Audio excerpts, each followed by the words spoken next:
네, 시사인터뷰 오늘 2부 유튜브 라이브로 넘어왔습니다. 우리 사회 현안을 법률 전문가의 눈으로 바라보는 시간 세상 돋보기 최기영 변호사와 함께합니다. 안녕하십니까? 네, 반갑습니다. 네, 자 올해 최기영 변호사의 첫 키워드는 서민들의 주거 안정입니다. 네. 작년부터 논란이 됐던 거, 이 전세 사기 문제. 전세 사기 피해자들 지원하기 위한 특별법도 제정돼서 시행이 지금 되고 있지 않습니까? 예, 저는 올해 첫 방송이라서요. 네. 늦었지만 우선 새해 복 많이 받으시라고 인사부터 전합니다. 네. 전세 사기 피해자 지원은 방금 말씀하신 대로 작년부터 굉장히 뜨거웠잖아요. 우리가 이 시간에서 주제로 다뤄보기도 했었는데요. 맞습니다. 전세 사기 피해자 지원 및 주거 안정화에 관한 특별법이 작년 6월부터 제정돼서 시행되고 있습니다. 네. 이 부분에 대해서도 또 이 법에 대해서도 우리가 자세히 설명 한번 했는데요. 전세 사기 피해자 결정을 위한 위원회가 구성되었고 피해자로 결정이 되면 그 피해자인 임차인은 살고 있는 집에 대한 경매 유예나 정지를 신청할 수도 있고 경매 공매 절차에서 우선 매수권을 행사할 수도 있습니다. 공공주택 사업자가 피해 주택을 매입해서 피해 임차인에게 우선 공급할 수도 있습니다. 국가는 경매나 공매 비용 일부를 직접 지원할 수도 있고 지방자치단체도 금융 지원을 할 수 있습니다. 실제로 전세 사기 피해자로 인정된 경우가 얼마나 됩니까? 네, 한 6개월 됐잖아요. 시행된 지. 네. 국토교통부 전세 사기 피해자 지원위원회에서는 지금까지 약 1,944건의 피해자를 인정했다고 해요. 예, 서울, 경기, 인천 피해가 전체의 한 65%에 달했고 네네. 부산도 11.7%, 대전도 10.7%였다네요. 한 1,900여 건 되겠죠. 네. 피해자의 73%는 20, 30대였다고 합니다.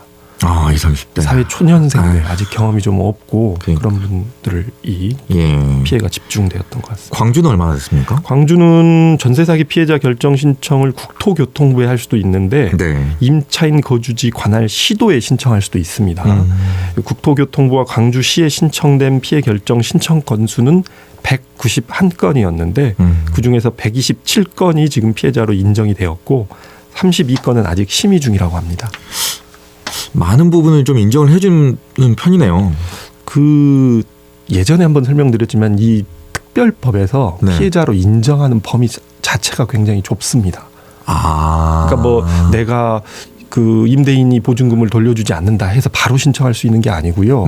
뭐 구체적으로 경매에 들어가 있는 상태라든가 뭐 이미 그러한 보증금을 돌려주지 않는 전력이 몇 번 돼가지고 뭐 재판을 수사 또는 재판을 받는다든가 이런 특정한 요건들이 있습니다. 그러니까 아무래도 신청하신 분들도 알아보시고 그런 신청 요건들에 해당될 것 같다라는 생각이 드실 때 신청하실 거 아니에요. 네, 그래서 아마 신청 건수도 좀 작고 그 중에서 상당 부분은 피해자로 인정이 된 것 같습니다. 상당 부분은 그래도 일단은 피해를 보신 분들은 준비할 걸 좀 준비를 잘 해 가셔야 될 것 같고 그렇습니다. 그렇게 하다 보면 주거 지원과 금융 지원 이런 식으로 받을 수 있다는 거잖아요. 그렇습니다. 주거 지원으로 살고 있는 주택에 대해서 경매나 공매를 멈출 수 있습니다. 멈춰서 계속 거주하는 거죠. 일단은 아예 임차인이 그 경매에 참가해서 내가 우선 매수하겠다라고 할 수도 있습니다. 공공주택 사업자가 피해 주택을 매수해서 피해자인 임차인에게 다시 임차할 수도 있습니다. 국가나 지방자치단체가 그 과정에서 각종 금융지원책도 마련하고 있습니다. 이야, 그래요. 광주시도 이제부터는 본격적인 주거안정 지원 사업에 나선다고 하던데. 네, 어제부터 본격적인 사업을 시작했다고 그래요. 예, 특별법에 따라서 국가에서 이렇게 방금 말씀드린 지원을 하고 있잖아요. 그거 외에도 광주시가 추가로 주택도시기금에서 피해자에게 2년 동안 전세 피해 임차인에게 버팀목 전세자금 대출금을 지원하는데 그 이자가 1.2에서 3.0% 정도래요. 그 이자 전액을 광주시에서 부담해 준다고 합니다. 또 피해 임차인이 월세로 새로운 임대차 계약을 체결하는 경우, 그러니까 아무래도 그 피해받은 그 집에서 나온 경우죠. 새로운 임대차 계약을 체결하는 경우에는 가구당 월 30만 원 한도 내에서 최장 12개월 동안 실비 지원한다고 합니다. 또 긴급 주거 지원 주택을 신청해서 공공임대주택에 입주하는 피해자 임차인에게는 가구당 100만 원 이내에서 이사비 실비를 지원한다고 합니다.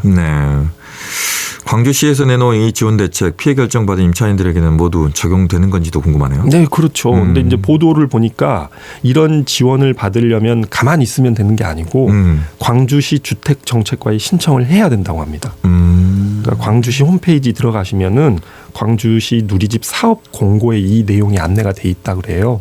예, 꼭 확인해 보시고 신청을 반드시 하셔야 됩니다. 별도의 신청입니다. 별도의 신청. 예. 전세 사기 피해자들의 그 피해가 조속히 좀 복구됐으면 좋겠네요. 그러니까요. 예. 우리 정부 기관도 그렇고 광주시도 그렇고 이렇게 서로 잘 협업을 해서 적극 행정으로 피해 대책에 임했으면 좋겠어요. 또 이제 참고로 전세 사기 피해 지원이나 전세 사기 피해 예방을 위해서 전세 계약을 새로 체결할 때 계약 체크리스트 이런 거 확인하셔야 됩니다. 또 전세 계약이 종료되거나 갱신될 때 여러 가지 법률적인 분쟁이 발생할 수 있잖아요. 네. 이러한 사항은 안심 전세 포털에 접속하면 자세한 사항을 확인할 수 있습니다. 직접 저도 한번 들어가 봤더니 여러 가지 사례들을 그림과 함께 이렇게 자세하게 설명하고 있더라고요. 미리 한번 들어가셔서 전세 계약 체크리스트도 한번 확인해 보시고 계약 종료 시에 이런저런 분쟁이 어떻게 해결해 나가야 되는지 한번 안내 받으시면 좋을 것 같습니다. 안심 전세 포털. 네, 안심 전세 포털입니다. 네, 접속하시면 됩니다. 네. 자, 임대차 3법과 관련된 의미 있는 판결도 좀 법원에서 있었다고 했는데 소개해 주시죠. 네. 이제 해가 2024년으로 바뀌었으니까 벌써 4년 됐습니다. 네. 지난 2020년 7월에 임대차 3법이라고 하는 주택임대차보호법 일부 개정안이 국회에서 통과됐었어요. 네. 그때 언론에서 임대차 3법, 악법 뭐 이렇게 해가지고 한참 시끄러웠는데 기억나시나요 혹시? 우리가 예. 시간이 지나면 다 잊어버리나 봐요. 그렇죠. 근데 이제 그 중에 하나는 임차인에게 좀 유리하게 좀 해석을 좀 해줬던 거 기억납니다. 그렇죠. 예. 임차인에게 계약 갱신 청구권을 부여하는 그런 내용이 들어 있었거든요.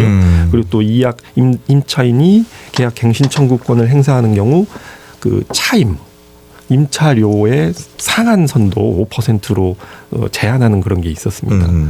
또 주택 임대차 계약을 체결한 경우에는 30일 내에 임대인 또는 임차인이 계약 내용을 지방자치단체에 신고하도록 의무화하기도 했습니다. 특히 그 계약갱신 청구권이 논란이 됐었는데요. 계약 종료 임대차 계약 기간입니다. 기간 종료 6개월 전에서 2개월 전 사이에서 임차인이 임대인에게 계약 갱신을 하겠다라는 의사 통보만 하면 자동으로 계약이 연장되는 그런 제도였습니다. 이 법 시행됐던 2020년 하반기에는 임대료가 굉장히 많이 올랐지 않습니까? 그러니까 원래 주택임대차보호법상 최단 임대차 기간이 2년이에요. 그렇죠. 근데 지금 방금 말씀드린 대로 임차인에게 계약 갱신 청구권을 한 번 사용할 수 있다고 했잖아요. 그러면 임차인이 그걸 한 번 행사하면 또 2년이 갱신되거든요. 그렇죠. 그러니까 결국 임대 기간이 4년이 되는 거예요. 네. 그래서 임대인들이 그 4년분 동안 임대료는 인상될 거니까 미리부터 그 인상될 만한 임대료의 값을 책정을 해서 받겠다. 그래서 임대료가 엄청 올랐거든요. 임대료가 엄청 오르니까 주택값도 동반 상승했죠. 그래서 그때 당시에 주택값 그 상승 폭이 엄청났죠. 그때. 예. 근데 이제 4년이 지난 지금의 주택 상황을 일단 보자면 4년 전하고는 좀 다른 상황 아닌가 싶네요. 예, 정말 많이 달라졌죠. 예. 전반적으로 전국 집값이 떨어지니까 이제 역전세난이라고 하잖아요. 그 실제로 저도 이 코너에서 말씀도 드렸었는데 상담도 많이 왔습니다. 갱신 청구권을 행사하지 임대인 쪽에서 임차인이 갱신 청구권을 행사하지 않는다고 하는데 어떻게 해야 되느냐 하고 임대인이 반대로 왜냐하면 전세 보증금을 돌려줘야 되니까. 근데 방금 말씀드린 4년분 정도 인상될 거라고 생각하고 당시 아파트 같은 경우는 광주도 뭐 몇 천만 원에서만 1억 정도 올려받았거든요. 그거를 목돈을 돌려줘야 되는데 집값이 떨어지니까 새로운 임차인이 구해지지는 않고. 그러니까 임대인이 오히려 임차인이 더 한 2년 정도 더 거주하길 바라는 거죠. 이야, 이게 이제 상황이 역전이 됐네. 그렇죠. 그래서 임차인도 굳이 그 높은 보증금을 주고 거주할 필요가 없잖아요. 그러니까 더 싼 데로 나갈 테니까 그냥 보증금 돌려달라. 못 주면. 안 주면은 경매에 넘기겠다. 경매에 넘기겠다. 예. 뭐 그래서 일부 임대인 같은 경우는 오히려 그 상승된 폭만큼 임차료를 반환해 주기로 했습니다. 해달라. 뭐 그렇게 계약하는 경우도 있었다고. 거꾸로 됐네. 네, 그래서 역전세가 관련된 판결들도 좀 있을 것 같습니다. 네. 최근 법원 판결 있습니까? 그 2020년에 이 제도가 들어왔다 그랬잖아요. 대법원에서 판결이 선고되기까지는 시간이 좀 걸립니다. 그래서 이제 점점 그 임차인을 보호하기 위해서 도입됐던 제도들에 대해서 대법원 판결들이 지금 하나씩 차례로 선고가 되고 있는데요. 네. 지금 법에 따르면 임차인이 계약 갱신 청구권을 행사하더라도 임대인이 이걸 거절할 수 있습니다. 근데 그 거절할 수 있는 사유가 정해져 있어요. 미리 임대차 계약을 체결할 때 나 그 2년 후에는 뭐 재건축하겠다. 이런 구체적인 계획도 설명하고 뭐 그런 특징 이런 것들을 그냥 2년 후에는 재건축할 거예요. 이 정도는 안 됩니다. 구체적인 계획을 설명을 해야 됩니다. 그렇게 하고 계약갱신 청구권이 행사되기 어렵다는 사정을 잘 설명을 해야 됩니다. 그런 경우라든가 아니면 대표적인 게 실거주 목적이라는 게 있어요. 임대인 본인이나 임대인의 직계 존비속이 2년 후에는 내가 살 거다 그 집. 나도 살아야 되니까 임차인 당신이 좀 나가줘야 되겠다. 내가 살든가 아니면 우리 가족이 살 거다. 예. 그런 것들이 그 갱신 청구권에 대한 거절 사유로 이렇게 법에 정하고 있었는데요. 근데 이제 문제는 임대인이 나 살 테니까 나가주세요 해놓고 안 사는 거예요. 그렇죠. 거짓말로. 네, 거짓말 나 살 테니까 나가주세요 하고 내보내놓고 새로운 임차인을 구하는 거죠. 그래서 법에서는 이런 경우를 막기 위해서 이제 손해배상하는 규정도 뒀거든요. 나중에 그 실제로 거절을 했는데 갱신 청구권을 행사했더라면 임차인이 그대로 살 수 있는 그런 상황이었다. 그러면 그 손해를 배상하도록 하는 규정도 두었어요, 법에. 근데 이제 그래도 그렇게 합니다, 임대인들이. 왜냐하면 집값이 충분히 상승한다면은 뭐 임대인한테는 그게 이득이라는 거죠. 그래서 이제 법원에서 이런 실거주 목적이라는 임대인의 불분명한 그 주관적인 의사, 이걸 어떻게 확인할 것이냐, 이게 거짓이 아니고 진정이라는 걸 어떻게 증명해야 될 것이냐, 이것이 이제 논란이 됐던 것인데요. 이제 통상적으로 수긍할 수 있을 정도의 사정을 임대인이 주장 증명해야 된다. 간단하게 정리하면 이렇게 판결을 한 것입니다. 일단은 예를 들어서 2년 후에 내가 살 거예요. 진짜로 살려고 했어. 네. 근데 2년 후에 상황이라는 게 변할 수 있잖아. 그렇죠. 못 살았어. 그러니까 그렇죠. 그런 경우도 있을 수 있잖아. 그런 진정한 의사를 방금 말씀하신 대로 정말로 내가 살려고 했는데 뭐 이를테면은 해외 갑자기 정말로 살려고 했는데 해외 파견이 났다. 그렇지. 발령이 났다. 그것도 그 계약 종료 이후에 뭐 하루 이틀 아니면 하루 이틀 전이라든가 그럴 수 있죠. 그런 갑작스러운 사정이 생겼다. 아니면 정말로 불가피한 그런 사정이 생겼다. 이런 진정한 의사를 임대인 보고 입증하라고 하는 거예요. 그러니까 임대인이 그 사정을 증명을 못하면 진정한 의사가 아니라는 게 되겠죠. 진정성을 어떻게 판단합니까, 법원은? 여러 가지. 그러니까 이번에 선고된 사례를 보면은 임대인이 계약 만료 전에는 자신과 가족이 거주할 예정이라고 일단 했어요. 그래서 갱신 청구권을 거절한 겁니다. 근데 이제 이 소송이 들어서니까 나나 내 부모가 거주할 예정이다 이렇게 바뀌었어요. 나하고 우리 가족이 같이 거주하겠다 이렇게 얘기하더니 소가 제기될 무렵엔 내가 살 수도 있고 우리 부모님이 살 수도 있다. 이렇게 말이 좀 바뀐 거예요. 뉘앙스가 좀 바뀌었죠. 그리고 임대인을 이렇게 소송 과정에서 이렇게 구체적으로 봤더니 임대인은 이미 자녀하고 함께 자녀가 학교가 다른 지역에 있었대요. 그러니까 다른 지역에서 살고 있었던 거예요. 그 집도 그 임대인의 집이에요. 임차한 집도 아닙니다. 본인 집이에요. 그러니까 굳이 이 집으로 올 이유가 없잖아요. 교육 때문에 올 이유도 없고 뭐 구체적으로 보면 또 그 부모님도 임대인이 소송 과정에서 우리 부모님이 병원 가야 돼서 그 집에 살아야 된다. 뭐 이런 얘기도 했던 모양인데 알고 보니까 그 전 한 2, 3년 동안 부모님이 병원을 한두 번밖에 안 가신 거예요. 그러니까 구태여 병원 가실 이유도 없는 거죠. 그러니까 이런 구체적인 사정들을 봐서 계약 갱신을 거절하고 실거주해야 할 특별한 사정이 있다고 보기 어렵다고 판단한 거거든요. 그러니까 대법원은 임대인의 주거 상황, 임대인이나 그의 가족의 직장이나 학교 등 사회적인 환경, 임대인이 실제 거주하려는 의사를 가지게 된 경위, 임대차 계약 갱신 요구 거절 전후의 임대인의 사정, 실제 거주 의사와 배치 모순되는 그런 행동들이 있었는지 여부 이런 것들을 종합적으로 봐야 된다고. 종합적으로 봐서 판단해야 된다고 이렇게 설시를 했습니다. 한마디로 소송이 점점 어려워지는 건데 이러한 사정을 입증할 의무가 임대인에게 있다는 거예요. 그러니까 방금 말씀드렸잖아요. 이게 실거주 의사가 아닌데 허위로 얘기를 해서 갱신 거절을 한 경우는 손해배상 책임이 있거든요. 임대인이. 그러니까 현실적으로는 아마 갱신 거절을 하게 되면 임차인도 이미 다른 집을 구해서 나갔을 거기 때문에 그것이 허위라고 해서 다시 그 집으로 들어오기는 어려울 거예요. 근데 이제 손해배상 사유를 주장을 하게 될 텐데 보통 손해배상 청구는 임차인이 주장 입증해야 되거든요. 이런 걸로 인해서 허위의 사정으로 거절을 한 것 때문에 내가 손해를 입었다는 사정을 임차인이 주장 증명해야 되는데 지금 대법원에서 이렇게 판결한 대로 되면은 이제 이것 때문에 임차인이 손해가 없었다. 나는 진짜로 거주할 의사가 있었는데 어쩔 수 없는 사정 변경이 있었다. 이걸 임대인이 주장해야 된다는 거예요. 입증도 해야 되고. 처음에 임차인하고 임대인이 계약을 할 때 임차인이 나 계약 갱신 청구권 안 할게요. 네. 예. 했는데 임차인이 사정이 생겼어. 그렇습니다. 불가피한 상황. 예. 할게요. 네. 그럼 어떻게 되는 겁니까? 할 수 있습니까? 그러니까 이제 갱신 청구권을 포기하겠다라고 했다가 다시 번복하는 사례들이 초기부터 논란이 있었거든요.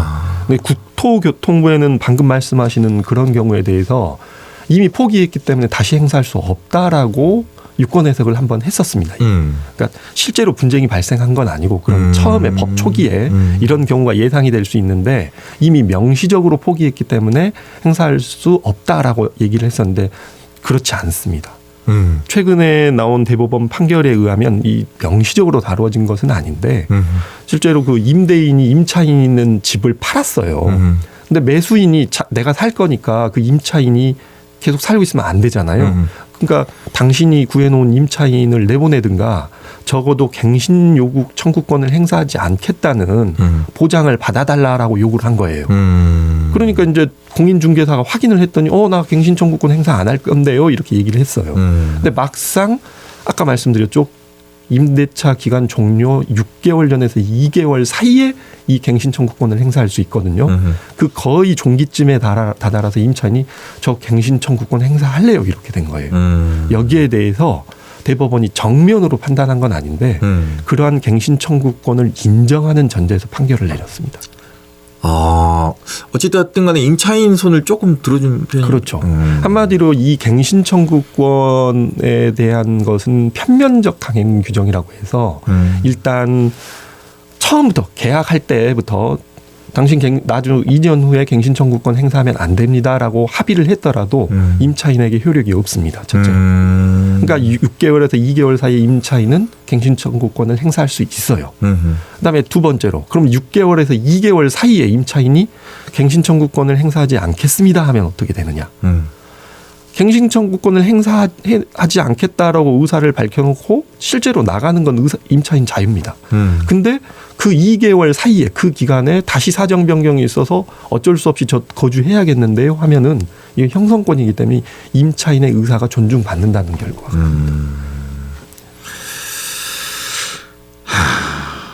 요거가 안정화될 수 있을까요? 실제로 여러 가지 분석이 있는데 지금 지가가 많이 하락했잖아요. 예. 임대차 3법 때문에 많이 임차료가 상승했다가 방금 말씀드린 지가 하락으로 인한 역전세란도 벌어지고 있다고는 하는데 실제로 이 법 때문에 갱신 청구권 행사하면 임차료를 5% 내에서만 상승시킬 수가 있거든요. 실제로 임대인도 도움을 받고 있다 그래요.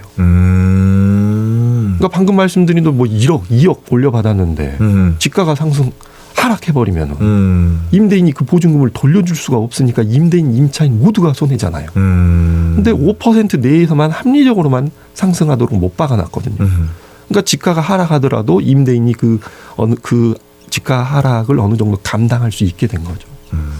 그러니까 이 법이 처음 시행될 때는 임차인에게 지나치게 어떤 권리를 부여하는 게 아니냐라는 논란이 많았었는데 지금 와서는 상당히 그런 측면도 있다라는 점들이 부각되고 있고 실제로 어쨌든 우리나라의 상황에서 임차인의 주거 안정에 상당히 기여한 측면이 있습니다. 자, 전세 사기 피해자 지원 대책과 임대차 3법 또 계약갱신 청구권에 관련된 얘기를 저희가 해봤습니다. 새해 인사를 했는데 예. 끝 인사를 하신다면서요? 네, 저는 여기까지입니다. 작년 참 뜻깊은 한 해였고요. 청취해 주시고 성원해 주신 모든 분들께 진심으로 감사드립니다. 네. 예, 올해가 갑진년이니까 네. 모두의 인생에서 값진 한 해가 되기를 기원하겠습니다. 네. 오늘이 또 최기영 변호사의 이제 마지막 방송이었습니다. 네. 물론 뭐 이제 고정으로는 마지막인데 또 모르죠. 이제 또 현안 같은 게 또 있으면 저희가 또 코너에서 네, 또 불러주십시오. 네. 부를 수도 있으니까. 네. 하여튼 그동안 너무 감사했습니다. 네, 감사합니다. 네, 지금까지 최기영 변호사였고요. 시사 인터뷰 오늘도 여기서 마치도록 하겠습니다. 구성 최은영, 기술의 주상혁, 저는 김규빈이었습니다. 안녕히 계십시오. 언제 어디서나 내 손 안의 뉴스. 광주 MBC 뉴스 유튜브 구독으로 함께하세요.